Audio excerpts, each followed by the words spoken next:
Good evening, everyone. Happy 2021. Happy Black History Month. Welcome back to Conversation Starters, Black Doctoral Network episode. We are going to be talking about a wonderful topic this evening, and I'm thrilled you all could join us. It's entitled Diversity and Inclusion in Higher Education.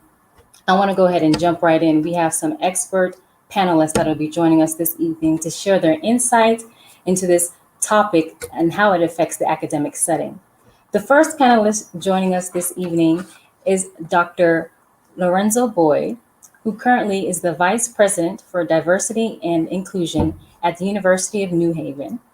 With his 14 years of experience as Deputy Sheriff in Boston, it has informed his 20 years in the higher education system, where he focuses on professional development training with a central focus on building levels of empathy, lived experience, and cultural competence among police personnel and community members. I welcome you, Dr. Boyd. Thank you very much. Our second panelist joining us this evening is Dr. Vikki T Sapp, who currently is the Director of Student Engagement, Diversity and Inclusion, and Assistant Professor at the Department of Medical Education at Geisinger Commonwealth School of Medicine, also the Senior Consultant at Deal With It Management, LLC. With her 20 years in higher education experience, she is focused on first-generation students of color, college access, retention, success, social justice and diversity, equity and inclusion, and a plethora of healthcare topics. I welcome you, Dr. Sapp. Good evening and happy Black History Month.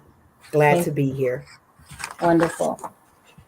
Our next panelist joining us this evening is Dr. Terrence Mitchell, who is a Chief Diversity and Inclusion Officer at Edinburgh University, also the Special Assistant to the President for Diversity and Inclusion at Slippery Rock University.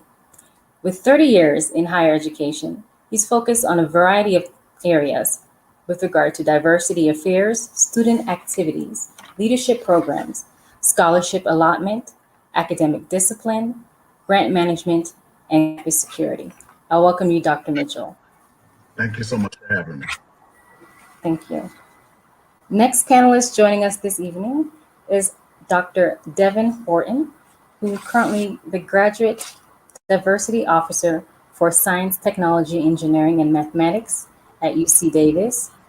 With her 10 years of experience in teaching and program development, she provides leadership to deans, faculty, academic programs, academic senate committee, and administrative units to develop and implement recruitment and retention strategies to eliminate barriers for graduate students and postdoc scholars from marginalized populations. I welcome you, Dr. Horton. Thank you. Thank you for having me, and happy Black History Month. Thank you. And finally, we have joining us Dr. Ashley Campbell, who currently is the Manager of User Security and Data Integrity within the Office of Human Resources at the University of Rochester. With her 10 years of experience in progressive higher education and for-profit, her areas of focus include ethnic psychology, speculative fiction, and television media. I welcome you, Dr. Campbell. Welcome. Thank you. Thank you. Thank you. Thank you. So I'm thrilled and excited to be discussing this topic because I believe it's something that we often overlook, or it just becomes a norm. And there's so many areas that we definitely need to explore. So I want to go ahead and jump right into some of these questions that I have for you all. The first question that I have is, how would you describe the relationship between diversity, inclusion, and higher education? Dr. Sapp. You know, when I hear that question, I think the first thing that came to mind for me is a marriage, right? And when we talk about diversity, inclusion, and higher education, I think that some of us at our institutions is a perfect marriage. We're all in the honeymoon stage. We're still doing things. We're recruiting. We're creating access. We're making sure that our students feel included in our programmatic initiatives and student engagement, as well as in the academic arena. And then some institutions are estranged. They recruit and they have nothing on campus for the students. Some institutions are separated. They're not looking at policies, procedures, and practices. I call it my 5 Ps: the policy, procedure, practices, protocol, and I always forget one, and process. And really being able to look at all of that to make sure that diversity and inclusion is there, individuals are at the table. And so when we look at these different institutions, we're looking at a marriage, either as a perfect marriage, an estranged marriage, separation, or they're just divorced and they're not even on the radar of understanding diversity, inclusion, and how the relationship should be in higher education. No, thank you for your thoughts. And I like the 5 Ps. We definitely need to hear you say that again for our audience members. Dr. Boyd, what are your thoughts?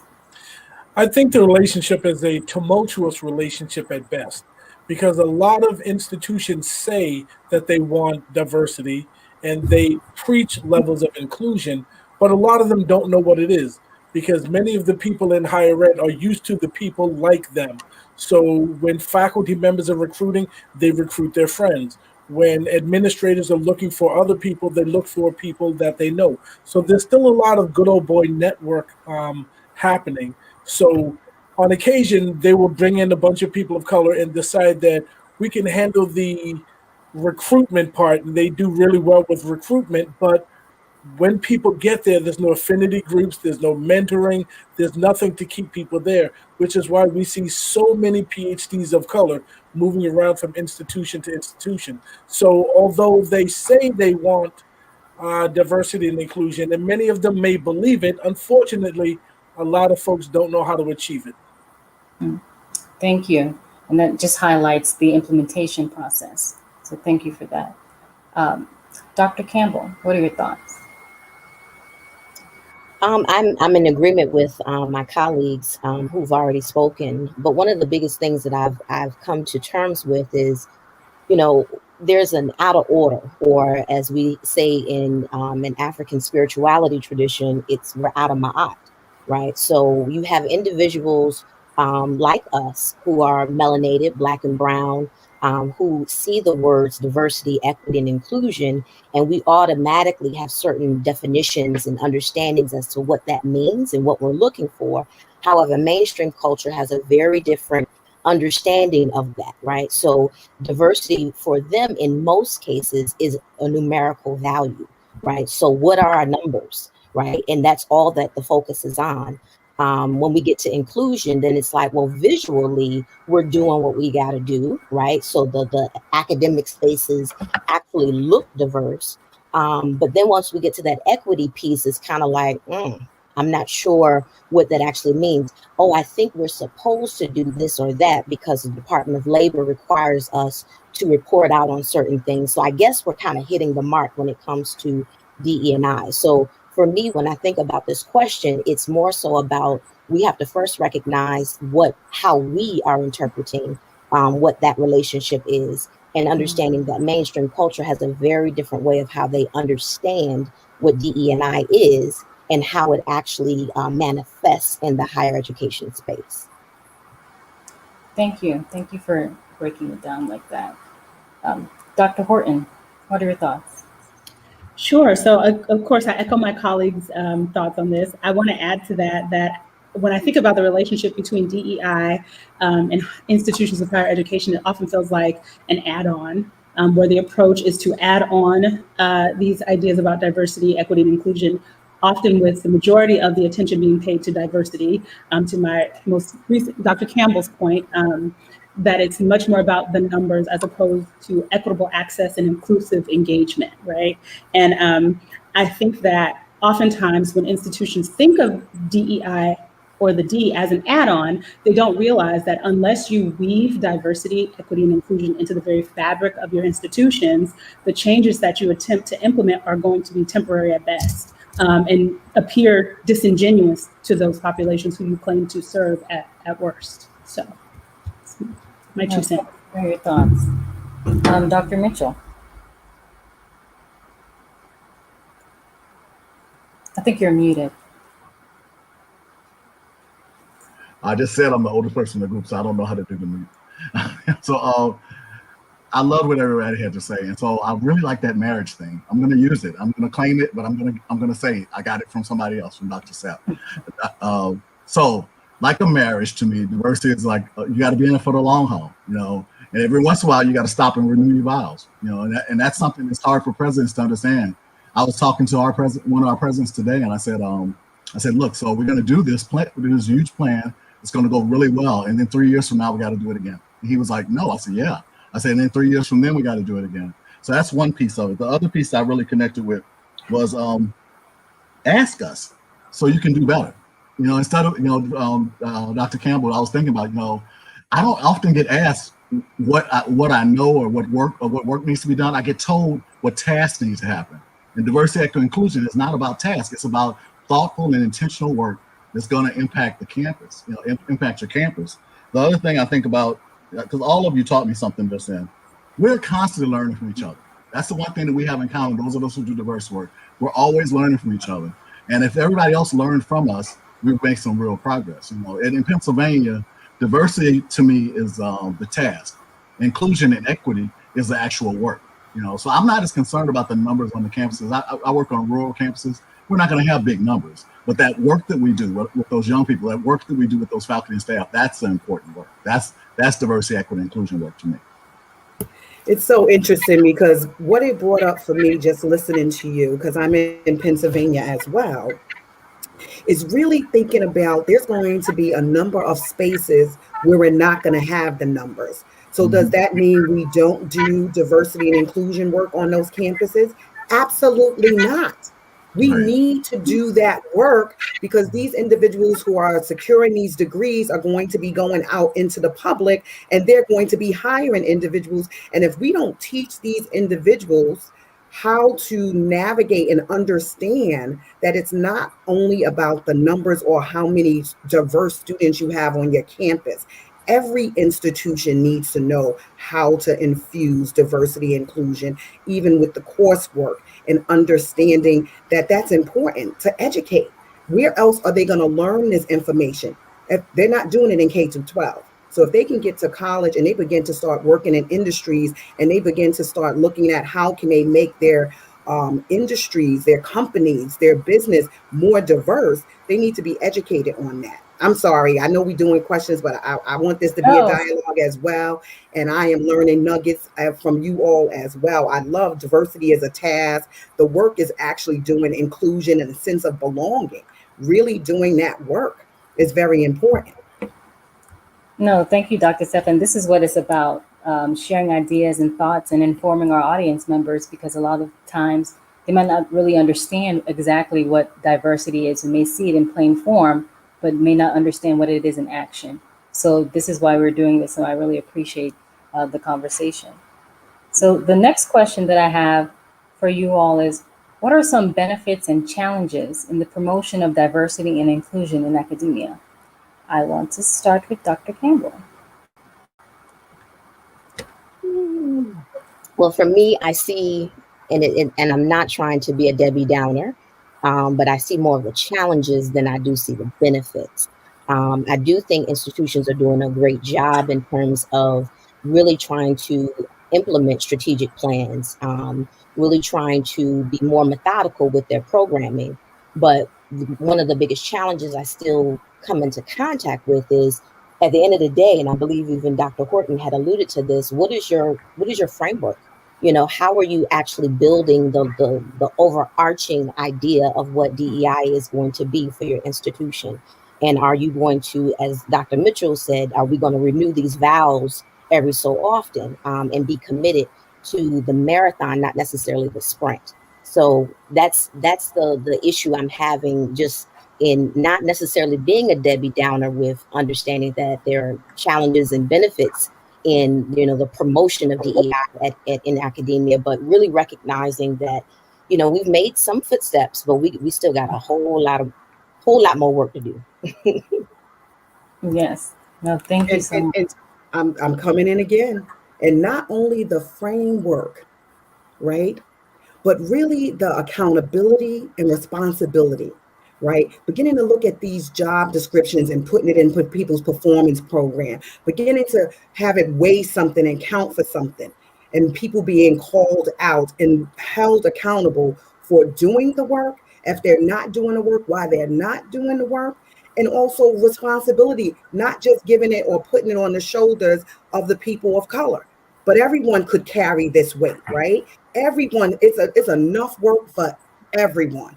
Let me tell you, there's enough work for everyone. And it shouldn't just be on the person of color, that this one person that you get in. I forgot who talked about mentorship programs and making sure that, when we look at promotion and tenure and who's being promoted, who's being tenured, that's also important, but also having mentorship to be able to give people and show them how to do it, especially when we begin to talk about first generation college students. They're graduating and they're entering the academia for the first time and not knowing how to navigate because they're the first ones who have done it.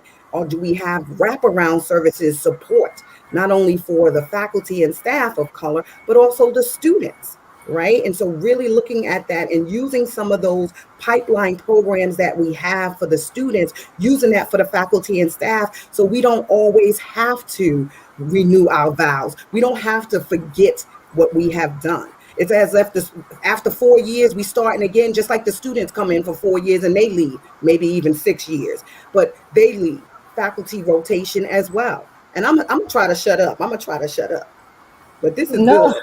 This is good. But No, accountability so, and responsibility is so important. We do these frameworks and the strategic plan, and then it sit on somebody's shelf because they didn't put no money to it. They didn't tell you you were responsible for it. We're gonna check back with you to make sure you did it. If you didn't do it, what's the accountability there? I'm on fire. No, Dr. Sapp, by all means, thank you for your insight. You want to go ahead and answer the question? You started, so you can go ahead and provide some more insight. This is very good information.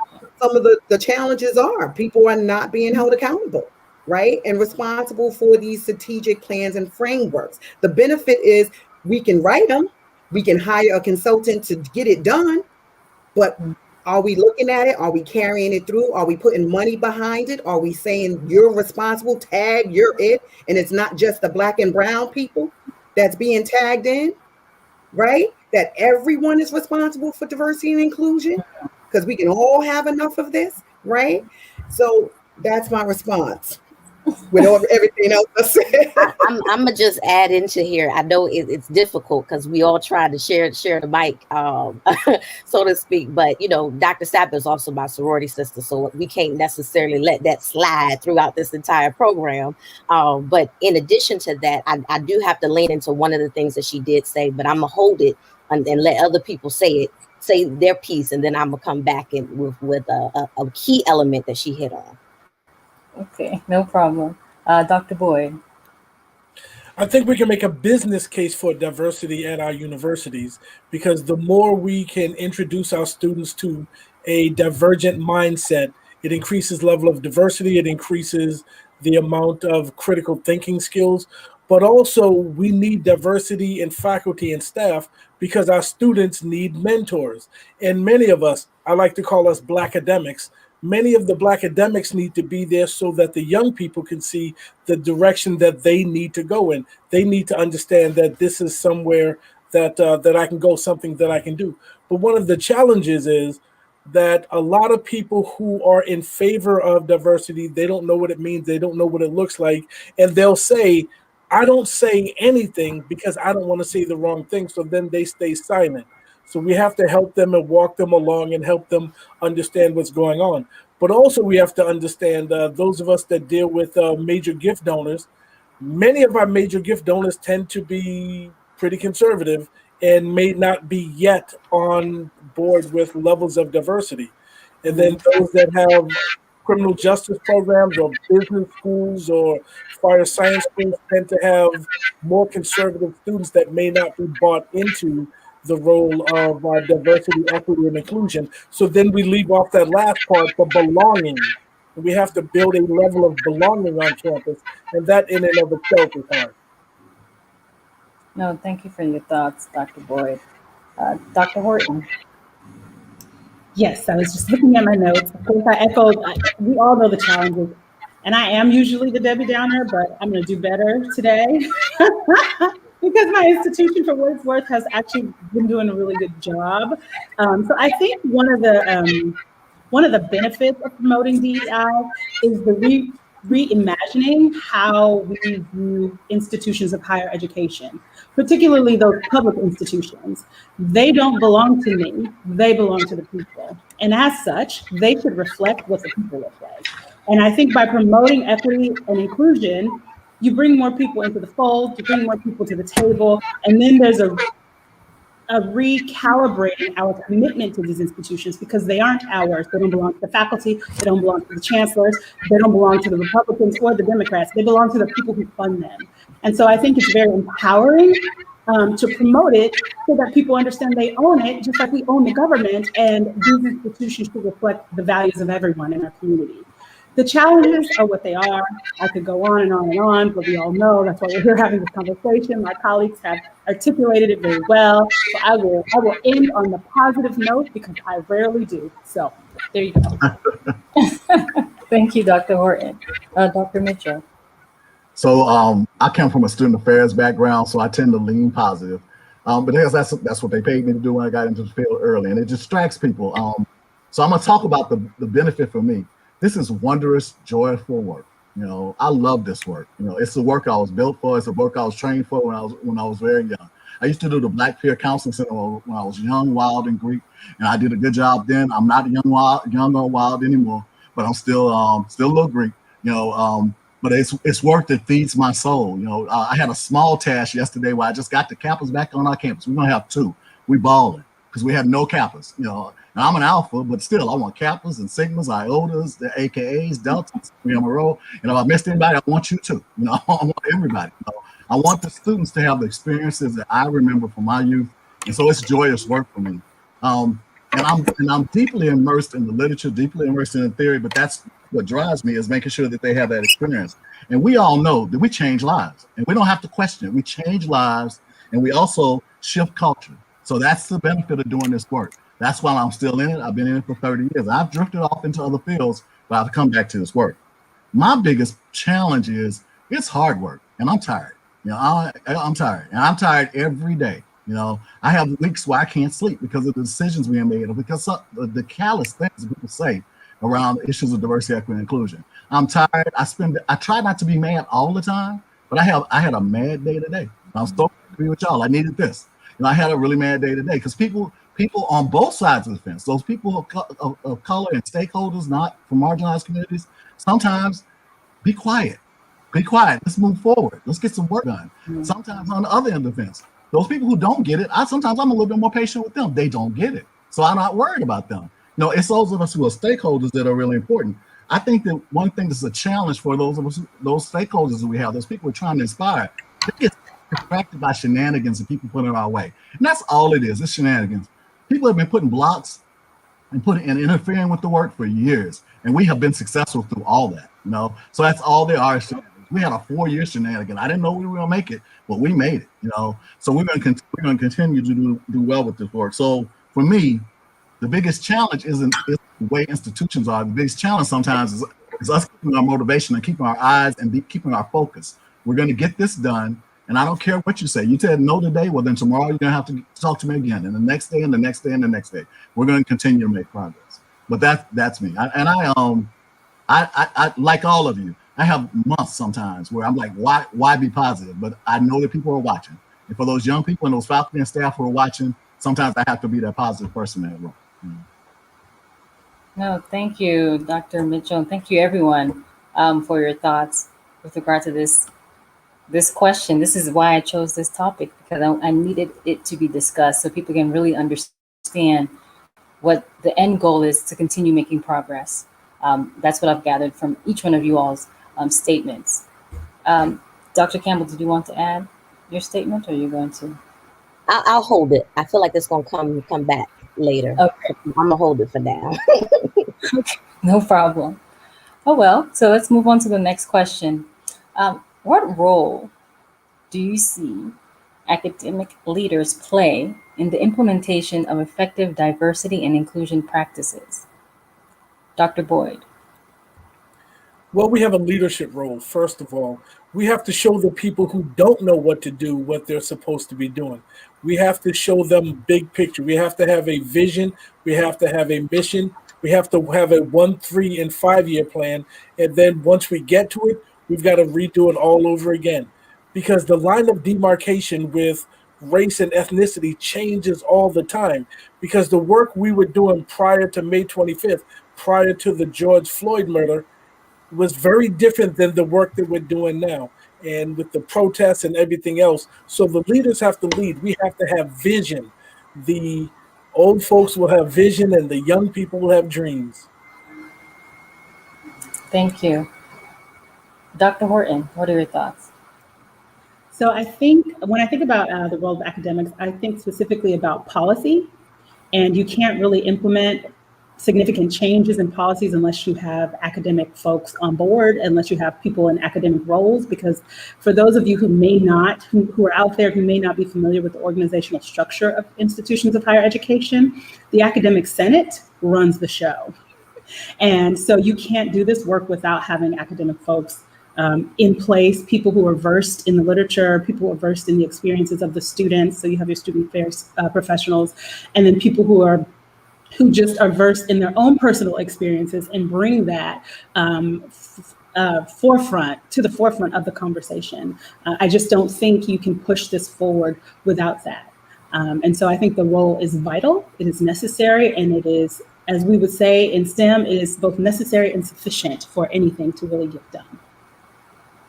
No, thank you, Dr. Horton. Dr. Sapp. You know, I love this question because, and I echo my colleagues, right? When we talk about academic affairs drives the ship, the boat, the scooter, the motorcycle, the little skateboard.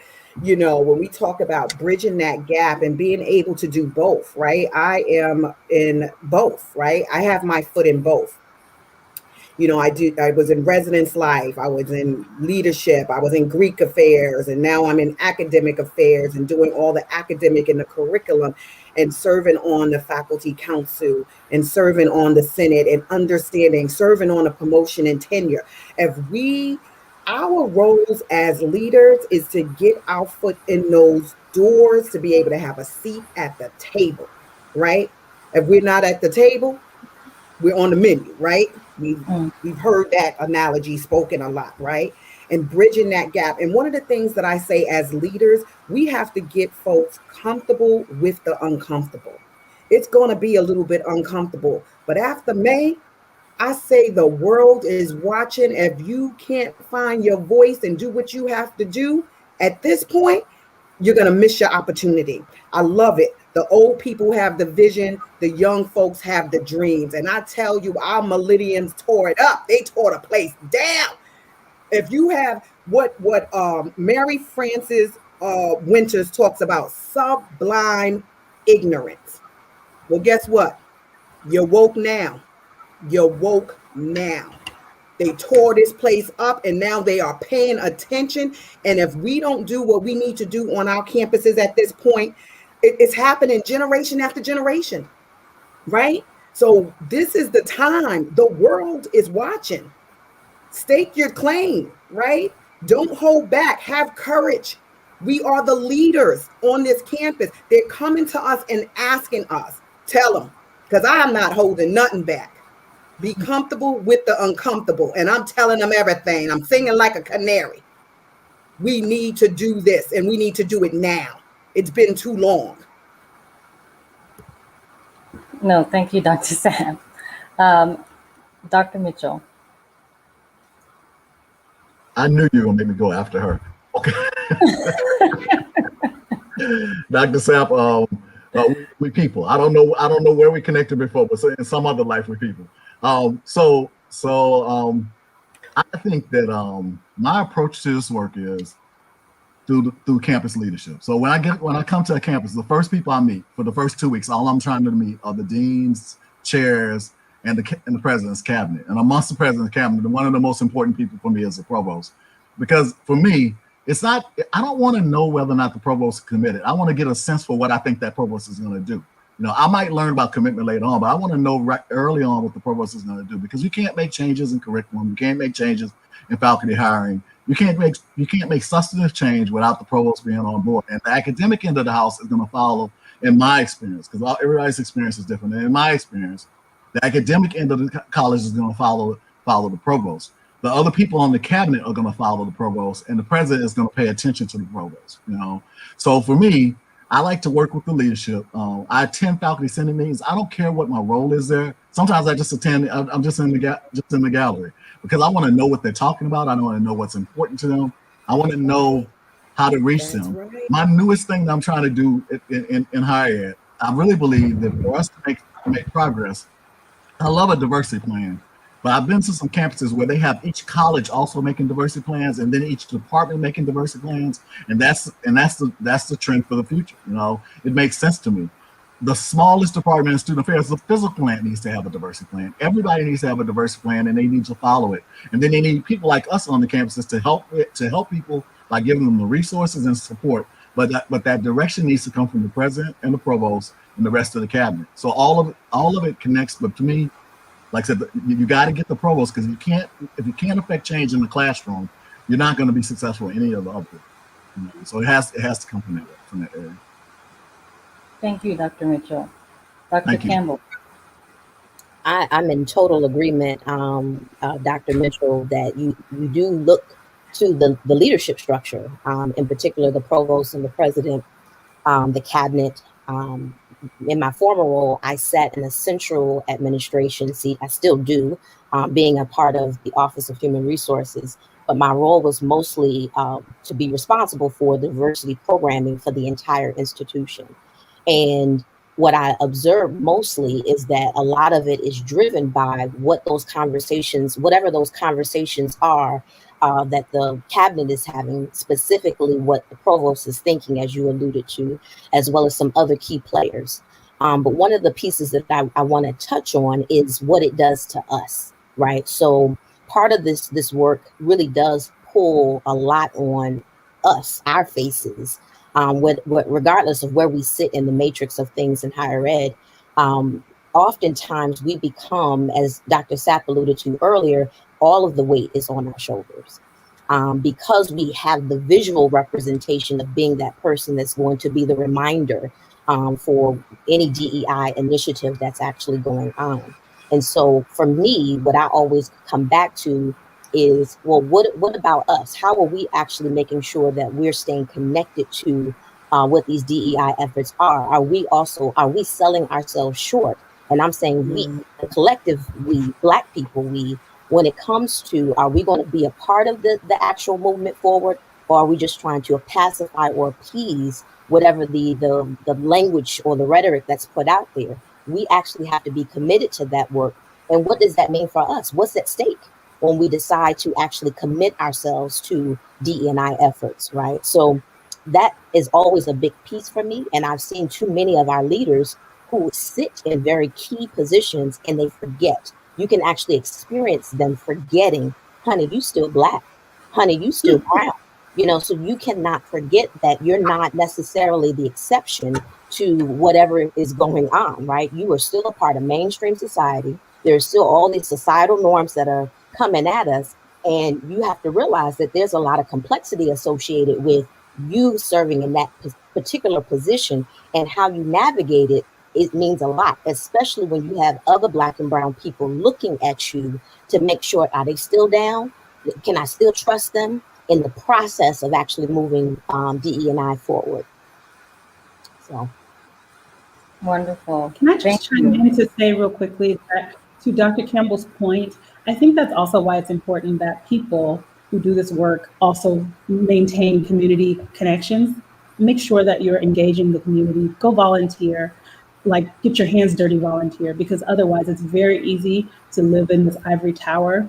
You know, our salaries didn't stop when COVID hit. We're living a life that many of us couldn't have dreamed of growing up, myself specifically. And as such, it's really important that you actually get out in the community, or at least stay very distinctly connected to people who do the groundwork, so that you always remember that there's a population outside of the people who are privileged enough to be in your institutions. So.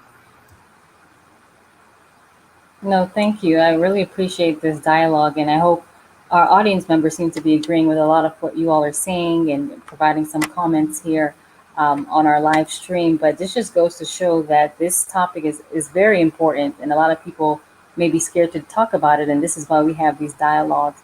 So I really appreciate everyone here this evening.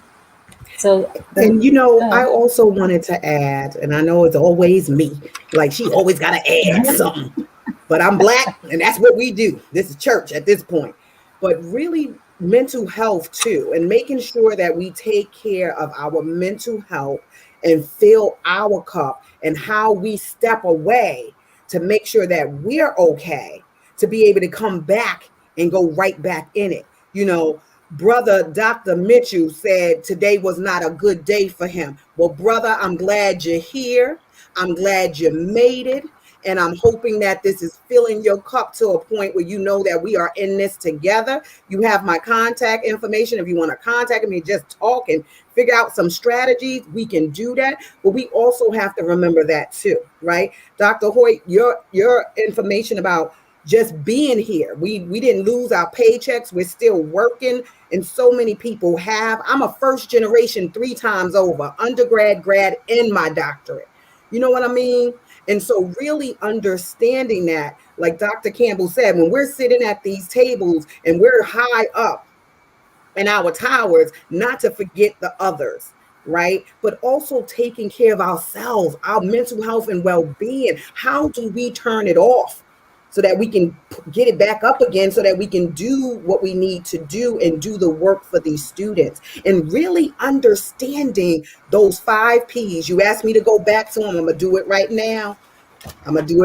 Get your paper ready, people who listening, whatever you do. Dr. Sapp, 5 Ps. I'm talking about policy. I'm talking about procedures. I'm talking about protocols. I'm talking about practices. And I'm talking about process. And so when we get into those and really dig in deep, it takes stuff from us to be able to navigate that, and being able to sit in these rooms and hear how they're moving and how they're navigating spaces, and learning how to do the same thing. I had to learn how to disagree and still feel like I wasn't going to take you to the green. You hear me? I'm from New York City, the Bronx. You said what in the meeting? Oh, I'm gonna meet you outside. And how to not do that and be able to turn that off, to be able to get the resource and the services you need to get for our students and for junior faculty, right? And understanding how to move and then use that as a tool to teach others, to bring others to campus. Like Dr. Boyd was saying, bringing people to campus and having those wraparound services. But you got to fill your cup, because you can't pour from an empty cup. So even understanding that.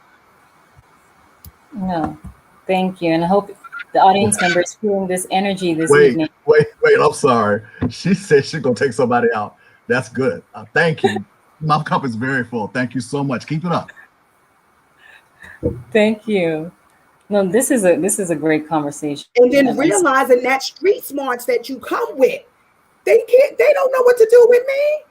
I play their game. I listen to what they're saying. I'll be like, oh, but wait, when we did it on here. So even having that street smarts and being able to pay attention and being able to use that to be able to change policy. I'm on a search committee for a faculty person, and I'm changing the whole job description, because it's just not right? We're looking for a social justice person, and this person is doing everything. And I'm like, not under my watch. And I had one of my colleagues was like, is it typical for search committees to change the job description? This one is going to be changed, because we're not doing what we used to do. This ain't your old institution. We're not doing the status quo. We can't hire this social justice faculty person and they're doing everything. Wait a minute. We got to take some of this stuff out because we are setting this person up. And by the time they get here, they're not going to stay because it's too much that we're asking them to do. What are other faculty doing? And so they don't ask me to be on the committee. Oh, they like, we got to get her off of this committee. But we changed that job description. I tell you that much, because we cannot have people coming in doing all of this because nobody else is doing it. They'll never get promoted. No, thank you. Again, I hope the audience members is feeling the energy this evening for this wonderful topic. They are definitely agreeing. As you can see, we have a lot of comments coming in. And reaching out to my audience members, please like, share, subscribe with all your friends and family members. This is a wonderful topic to start off Black History Month and really dig deep into diversity and inclusion. So I want to move around to another question that I have here for you all. Do you think that the implementation of diversity and inclusion practices vary by institutional setting? For example, HBCU versus PWI. Dr. Mitchell. Well, I think that I don't have the experience of the HBCU. I'm fascinated. I started in the work a long time ago. And the idea that we were doing diversity, equity, inclusion work at the HBCU is refreshing to me and exciting. I think that there's so much potential on those campuses.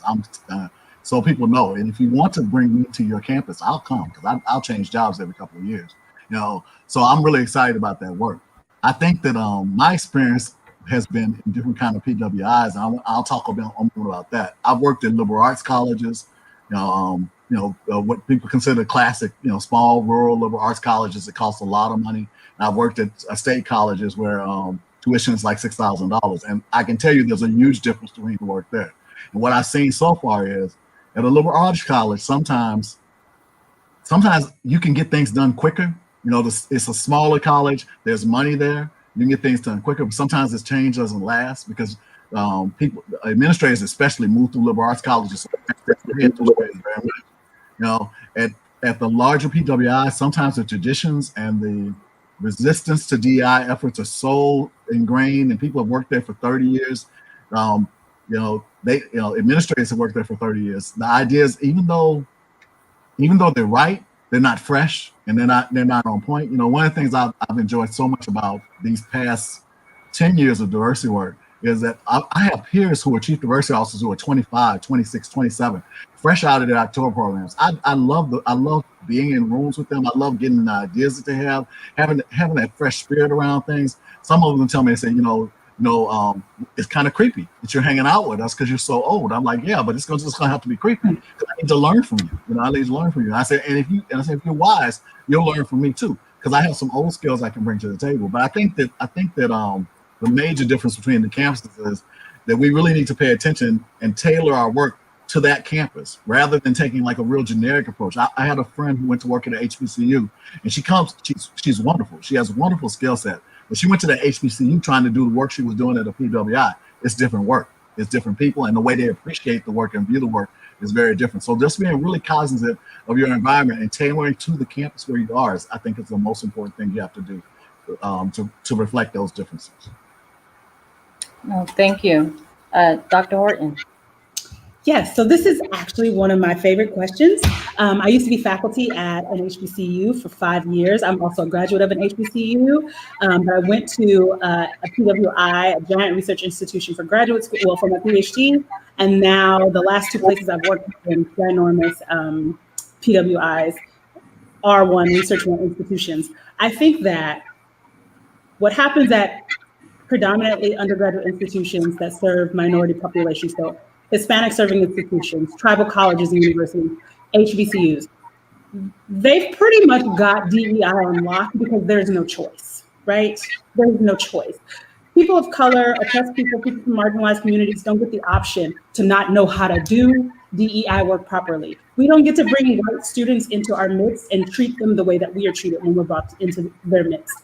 So they're doing it right. What we need to do as PWIs, for those of you who may not know, predominantly white institutions, or R1, right, research intensive institutions that have all the money and all the resources, is we need to stop being incestuous and thinking that we in our little bubbles actually have the answers. And we need to engage the faculty who are at the minority serving institutions and elevate them for their expertise because they already know how to do it. The reason I got the job that I got is because I was faculty at an HBCU, and my former boss was like, I bet she already knows how to do this. And she was right. I have a PhD in cell biology. I have no degree in diversity, anything in sociology and history, but my lived experience is enough. The sociologists out there, what they do is they put data to my lived experience. So I'm able to actually do this work without having to have a degree specializing in this field. So what we really need to do is elevate the expertise of these people because they already are doing it. They're doing it well. They're creating physicians and engineers and teachers and nurses and everybody you can think of. We don't need a bunch of more research. We need to go to the local community college, which is far more diverse than any institution of any of the bigger institutions, the research institutions.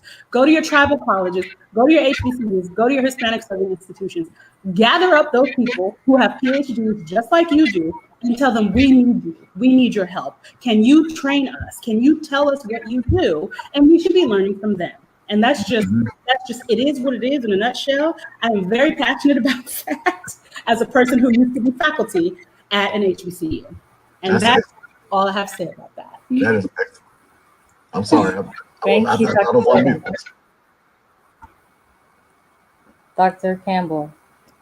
I'm gonna just say Ashe. I just there's no other words to really add to that response because sister girl got it. So I'm good. I that was part of my response, and I'm gonna just say I've only been at a PWI, and so that's been my lens, my experience. I've had the exposure to Western schools where their philosophy is a little bit different, but for the most part, yeah, you got to engage the people who've been doing this work since day one. So Ashe, that's all I got right there. Thank you. Dr. Sapp. Ashe times 2. Next question, baby. Dr. Boyd. There's definitely a dichotomy there, having been degreed at R1, but having been tenured in administration at 2 HBCUs, it's very, very different because the perspective is different. When you're at a PWI, you tend to experience what I call the black tax. And there's not that many of us, so we have to answer the questions. And we're always on the Black History Month committee or the MLK committee, and anything to do with students of color, then you have to be the one to do it. It's not like that at HBCUs because there are more people doing more work. There's a time at HBCU to exhale. And admittedly, at least the 2 state HBCUs that I've been to, the resources weren't as good at the PWIs, but the family was a little different. And the way we handled the students, the way we dealt with the students, we spent more quality time, I thought, with students at HBCUs. And then for me, at least, a lot of the young brothers that needed mentoring or didn't have fathers ended up being part of my circle. And you get to spend more time with these young brothers outside of the classroom, outside of school, talking to them a lot and mentoring them through life. It's just part of the role that society assigns you if you're called to an HBCU. And I got to say, being at an HBCU is absolutely a calling, and it's fulfilling. And for those that haven't done it, give it a try. It's work. It's work. Like Dr. Mitchell said, you get tired. It's work, but it's fulfilling work. Thank you. See, this is a great conversation. I'm thoroughly enjoying myself, and I think, again, the audience is definitely chiming in and loving all this insight you all are providing. So the next question that I have is, how does the socio-political environment influence the success of diversity and inclusion strategies in higher education? Dr. Mitchell. So I'm in Pennsylvania, and in Pennsylvania, I'm part of the PASHE system. And before the election, and I'm going to speak directly to the election, so that way I can free everybody else to be able to speak to that too. Before the election, we got a series of directives about curtailing our diversity work. And the young professionals around me were very disturbed by that. And I wasn't as disturbed, and I didn't know why until after the election. Because immediately after the election, we got a series of memos reversing all those things. But the damage it did was now people are feeling like there can be ways to curtail our work, you know. And so I'm having discussions with colleagues who would never have talked to me about, well, what kind of restraints should we put on your work? What kind of assessment should we do for your work?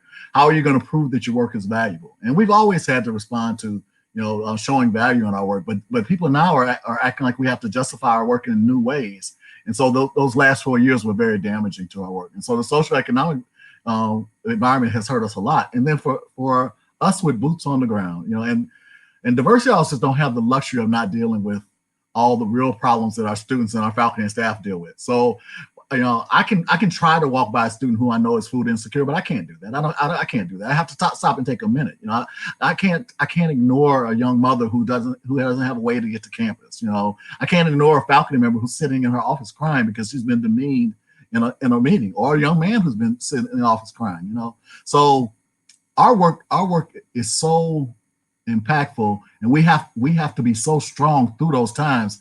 I like that Dr. Sapp told us to do self-care, but I'm the worst. I'm falling apart as we speak, you know, and not emotionally, I'm physically falling apart because the work is taxing on us, you know. So dealing with the socioeconomic environment around us, it makes the work something that we take home with us. It makes the work something that we're always shouldering. It makes us speak up in spaces. I'm like Dr. Sapp. Sometimes I just have to say it and just take the repercussions from it. You know, it makes us put ourselves out there all the time. So personally, it impacts us in that it really, I think, sometimes deters from the large visioning that we get to do, but then also on a micro scale, you know, and on an everyday scale, it impacts us because we have to keep so focused, and we have to.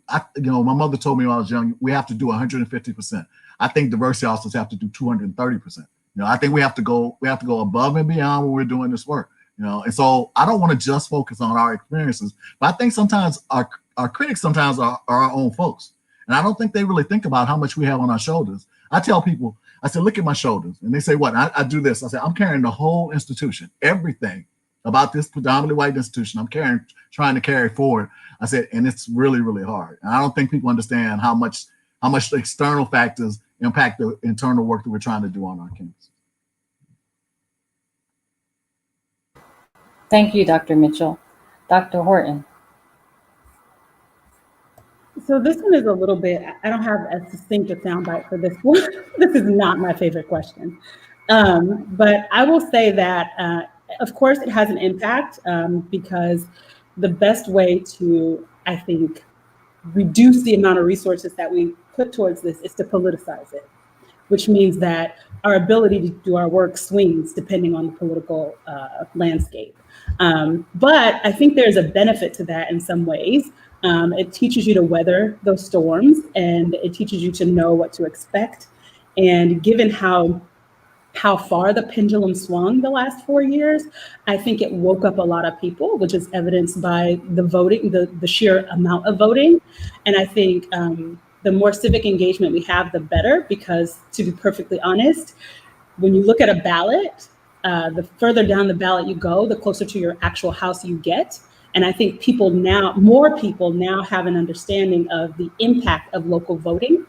And so knowing that there's a huge impact is beneficial when you think about what that impact has been when we didn't know, right?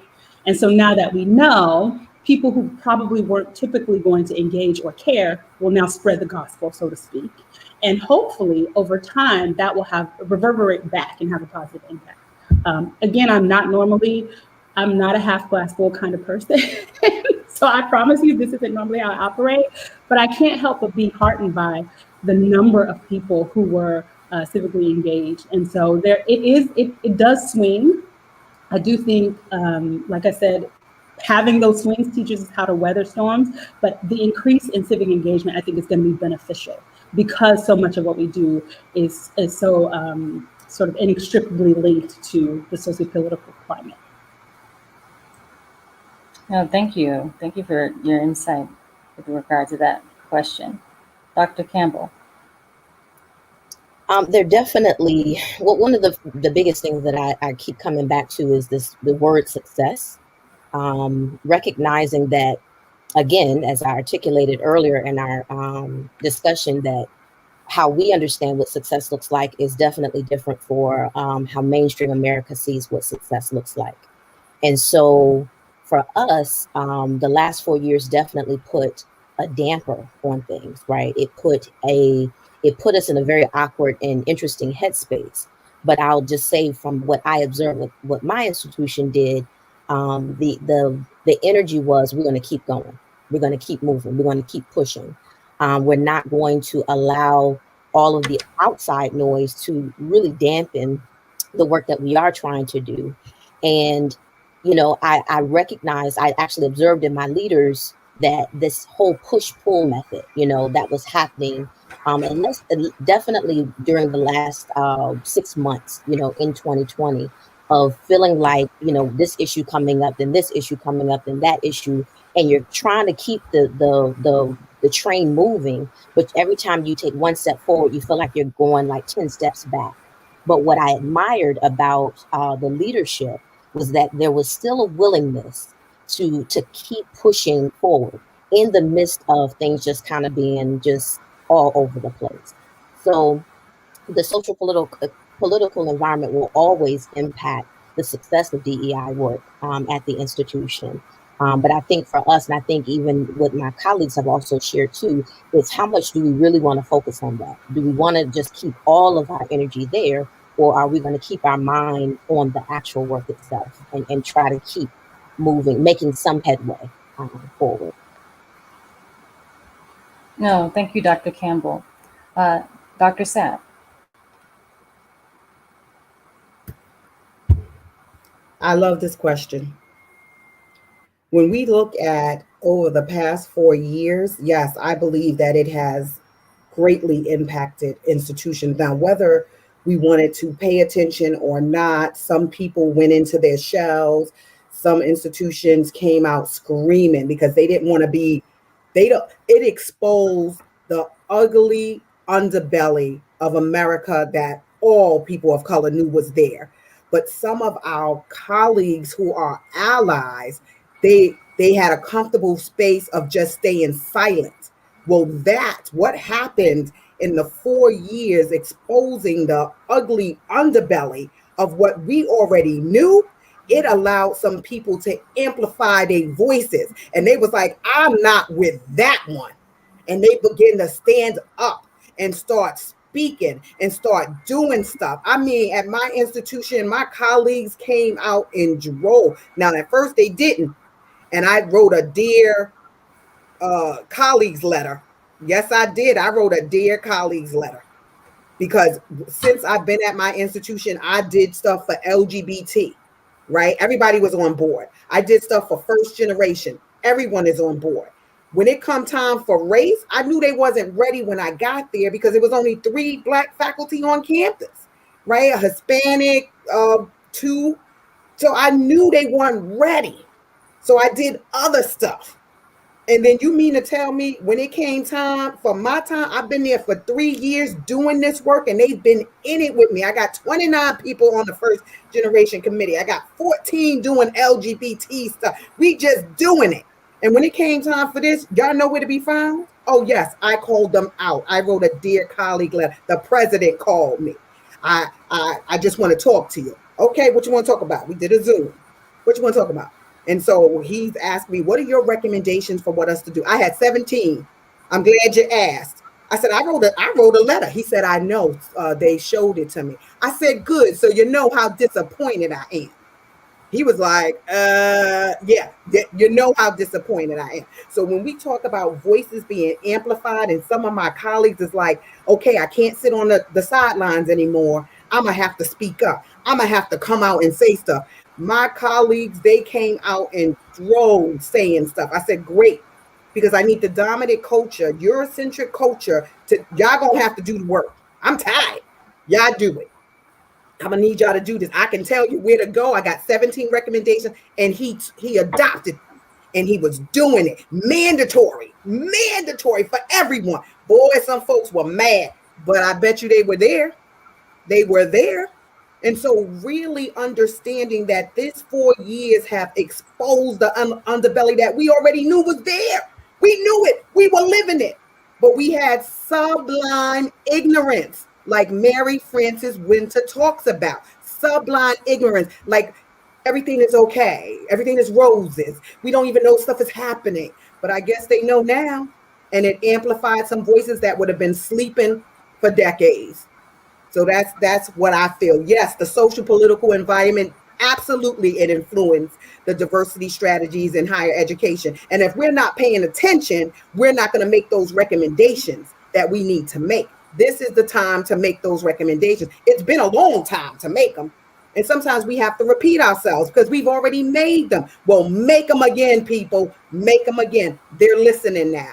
It has exposed the underbelly that we already knew was here. Now they know it's here. Now how can I help? They asking for books for their children. I'm giving them everything. Teach your kids, because then they're gonna move into these positions too, and they need to be educated because they're not doing it in K-12. So get all the literature, talk to them about it, have a conversation. Let's start teaching people about the history.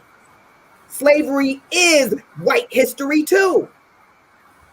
So it exposed the underbelly. People are waking up. They're doing stuff. They're shifting stuff. They're trying to be allies to folks of color because they don't want to be on that side. Like, I don't want nothing to do with that. That's not who I am. Well, then you're going to have to take some action. I'm going to put what you say. I want to see it in your action, your attitude, and your behavior. And I've been holding people accountable, and they have not disappointed me yet. There's still microaggressions I'm dealing with. There's still that stuff. It's always going to be that stuff. And I can deal with that. But now that I know I know who they are, they've come out of the cracks. And they're like, we standing with you. Okay, well, this is your task, and this is your task, and that's your task. And they're like, okay, I'm finished with it. What else I do? That's what I'm looking for. I'm looking for those people. So yes, it has an influence. Thank you. Dr. Boyd. You know, socially and politically, it would be nice to think that our universities are in a vacuum. But what happens in the rest of the world ends up on our campuses. We've got students from all over the country and different countries. So every time there's something political that happens, and all politics is local, but all of these local politics come together. And let's acknowledge our students are hurting. There's a lot of Black and brown students that are hurting because of what's going on financially in this country. And then with the George Floyd, Breonna Taylor, Ahmaud Arbery, I can go on and on and on. They're dealing with that. And then they have to deal with the protests because their voices need to be heard, and protests then move into riots and stuff. And all of that is wrapped in a pandemic, and people are not allowed to be where they want to be on campus. And there's a lot of, distance learning. Through all of that, we still expect them to do well academically at the time in their lives when they're just trying to figure out who they are. Many of them are away from home for the first time. They don't know yet how to do a lot of the stuff they need to do. So we're putting a lot on them, and our people in particular, because of their Blackness and the way society in America deals with them, they're hurting. So we need to have community conversations.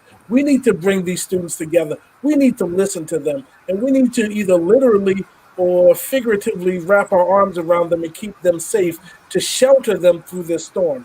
Because the political climate that we went through the last 4 years, no one should have gone through that. And again, remember, a lot of universities are talking about the business case of higher ed, trying to stay in business or trying to make a profit.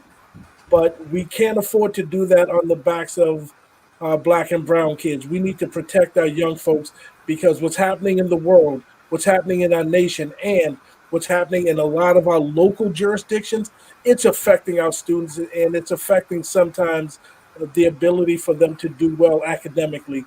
We need to shield them, and we need to protect them. So I don't want to. So here's the one space where I'm always a wet blanket. I don't know if we're gonna ever fix this. So that's why I think our work is so important. I think we had to hunker down and do this work, because I don't know that we'll ever fix this. I talk about my age because my birthday is coming up and I'm looking forward to my birthday. But the reality is, this is the worst time of my life. It is one of the worst times of my life. And I've had death in the family. I've had personal illness. I'm talking about as a society where I haven't been out the house since March, really. I've been out a couple of times, but I haven't really been out the house, where I felt free and comfortable to go out the house. Even we bought a home today, and I was really happy about that. I need to get out of that real estate office. I'm in a state where people were walking around without masks and trying to offer me coffee. I was like, you need to get away from me so I can get back to my house. It's a horrible time. And I think about, I have a 20-year-old daughter in school in New Orleans. I think every day about the things she's risking. So Dr. Boyd, you reconnected me to those concerns I have about the young people is important, because I talk about my concerns, but I'm not anywhere near as concerned as I am for a young person. I worry about young professionals who are in their 30s and 40s, and they're just kind of beginning their career. What do they have to look forward to in higher education? We've wrecked this system for them. So those of us who have been in the work for a long time, those of us who are older, we got to make sure that we maintain so that we can have something to leave to them. Because I'm really concerned about what we've left to those people behind us and how they're going to make it. I'm really concerned about that. So thank you for getting me off of my bad day and helping me remember there's a whole society to serve today. I just want to add, for the young people, because I will acknowledge that I'm a millennial in this space. One of the challenges that I find that we have to do is we have to lean into our elders. We have to lean into people who have done it before and be able to foster conversation with them where there is a mutual relationship and exchange, so that we can have some real productivity and growth, right? I've experienced being the person who's the youngest one in the room, but being acknowledged as someone who doesn't know what to do, right? Who doesn't have a clue of how this work is supposed to actually happen. And I've experienced it from people who look like me, and of course from mainstream culture as well. But one of the things that I keep holding on to is that I got to find my people. I got to find my community. I got to find the elders who can pour into me and give me some insight about what's happening. So we are there. We are holding on. We trying to make our way in this space of higher education and trying to navigate, well, what is it going to look like in the next 5, 10, 15 years? And I even just me personally, I've observed that we as a people have a hard time actually dreaming, actually being willing to reimagine what the future could look like. And so for us, I believe our role as millennials, as centennials, is to help keep you all alive and well and thriving and all that kind of stuff, give you that energy so that you can keep pouring into us as well. So it's this wraparound thing that's happening in higher ed. And we know that the numbers of us is low, right? There's not a lot of us that even exist, especially when we talk about predominantly white institutions. And so it's even harder for us to try to find our people. But when we find them, we try to hold on as tight as we possibly can, so that we know that, this my people, this my family, and I'm not going to let go, because I believe in the collectiveness of us being able to move forward and not saying where we have been in the past. So I just wanted to add that to what you were sharing. Thank you. Thank you all for just a elaborate and diverse conversation, and for hitting all the great points. I mean, we have a plethora of comments coming in right now, and it's just thoroughly amazing. So I want to go ahead and close out the show really quickly with a quick response rapid fire question. How has your affiliation with the Black Doctoral Network helped to enhance you personally and or professionally? Let me start with that. This is my third year in the Black Doctoral Network. It's a place that I can be me. I can kind of exhale. I can be around other Black academics, and we can talk about the issues that affect us, because I often talk about the masking of Black America, particularly in higher ed, where we have this facade that we walk around with. When I'm in the Black Doctoral Network, it's a place where I can, as a vice president, I can walk in and say, let me explain to you some of the job openings. Let me explain to you some of the things that are going to get you in there. Because ultimately, higher ed, it's like academic hazing. Going through higher ed, I thought was worse than when I played Sigma. So if I can get young people to understand where we're going and remove some of the barriers and remove some of the hurdles that they have to go through. Because I'm on the other side of that, I can explain to them what the other side is. So part of it is I get to be me and I get to be myself. The other part of it is that I can help people that are coming up where I used to be. So I guess I'll chime in next. So first of all, the beauty of the Black Doctoral Network is that, we're all trying to engage with people who are listening and watching. And I can say without fail that a Greek Black person is going to find a way to throw their Greek in there. So you know who's the only non-Greek on the call? I just wanted to bring that up. But you can only say that kind of stuff when you're part of the Black Doctoral Network. I see y'all. For me, I've only been doing work so I used to work on the undergraduate side, but now I'm on the graduate side. And because of the way that my work is positioned, I do have to think about how we diversify faculty in addition to just graduate student population. And so the way that the Black Doctoral Network has been beneficial to me is because it is a repository of really amazing people, right? And it's all nicely packaged and well put together so that I can say, hey, you're looking to hire. We have a membership, an institutional membership. Here is the pool. You can't say the numbers don't exist. So it provides a way, my sole goal in life is to sort of save the world one little Black child at a time, is what I used to say. But part of that is once these people, matriculate out of these fancy institutions and are now looking for positions, like how can I help? How can I support? And BDN has really been beneficial for that. So I appreciate being a part of the organization. I see my role as a bridge between the Black Doctoral Network and the lovely, fantastic postdocs and grad students who are in the group, who are trying to find positions, and this perch on which I sit, which is the University of California, which is one of the largest, if not the largest, public institution of higher education in the country. And so, there you go.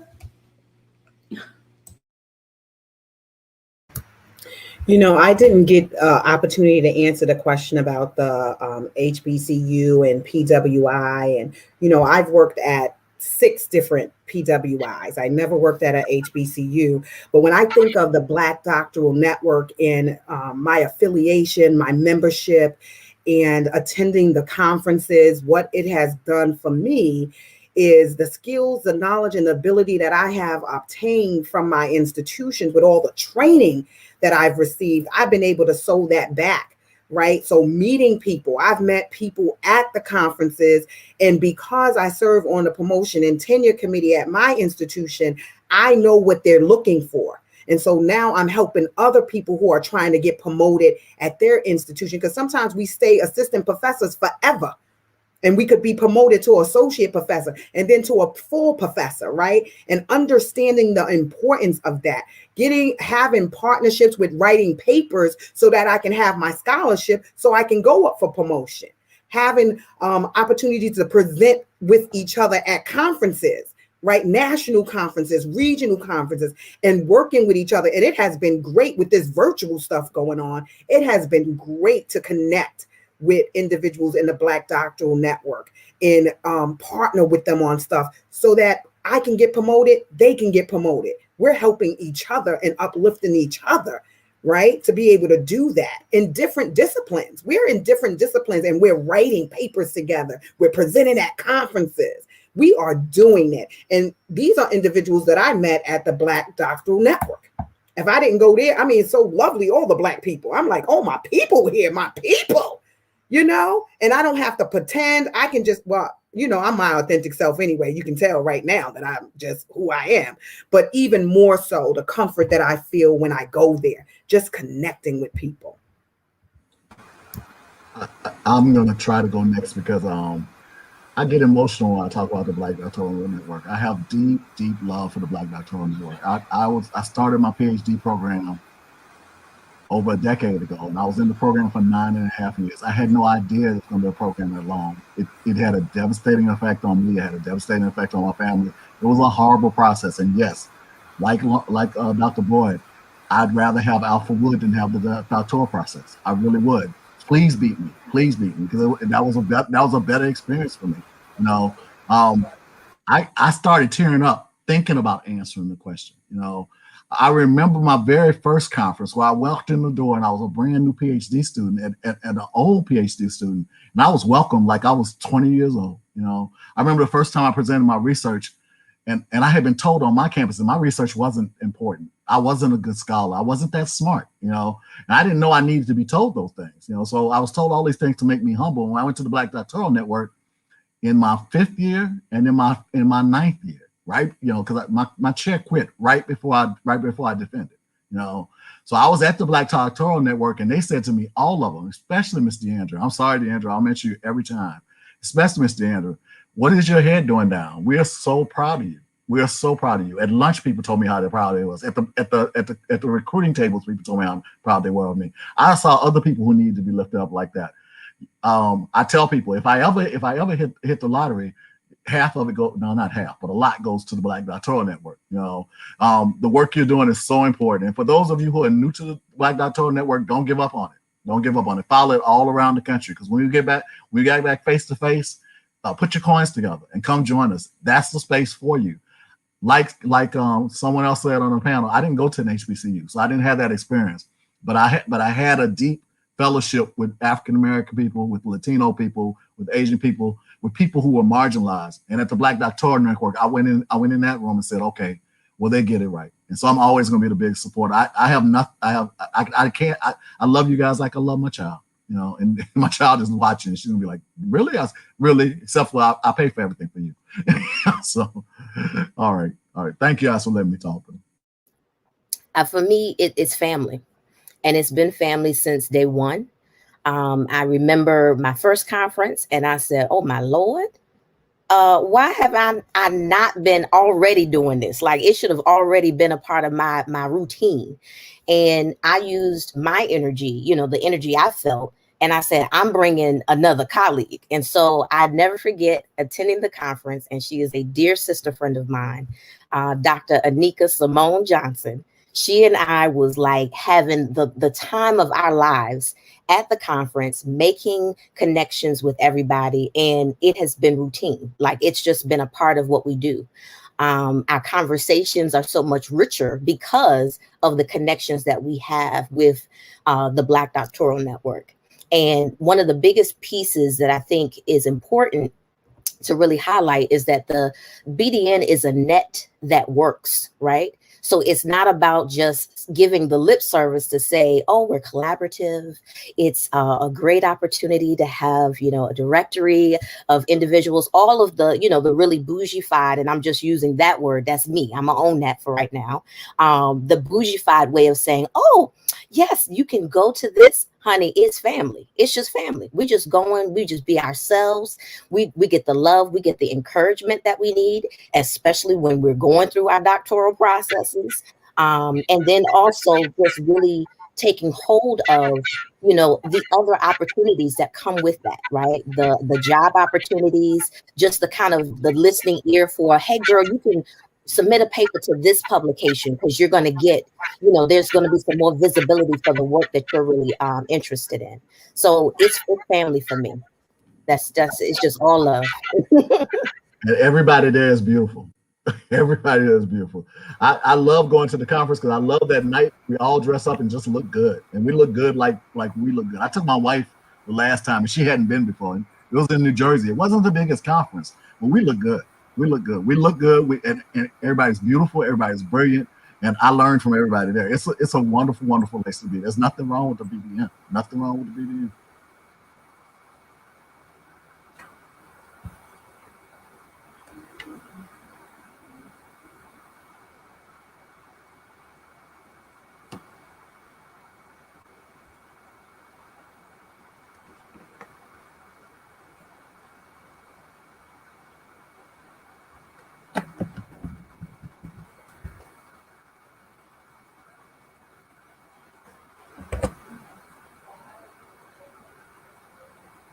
Hello?